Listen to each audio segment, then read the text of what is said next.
Today I'm going to show you how to reset the oil maintenance of the Petrol Landcruiser. You need to use this auto trip button here behind.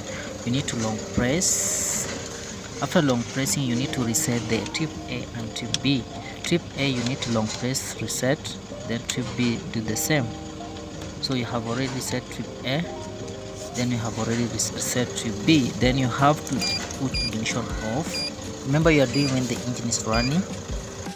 So let's wait for the timer. Right now engine is off. Put ignition on, but don't start the vehicle. Automatically the vehicle will go into the reset mode, like that. So after that, still maintain holding that button. After that,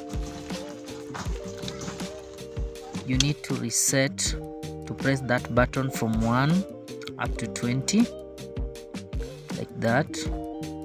18, 19, 20, then hold that button until the message pop up on the dashboard, the reset is complete. Let's wait. I'm still holding the button. Resetting of T-belt maintenance data is complete. So everything's working perfect. Thank you for watching, and don't forget to subscribe.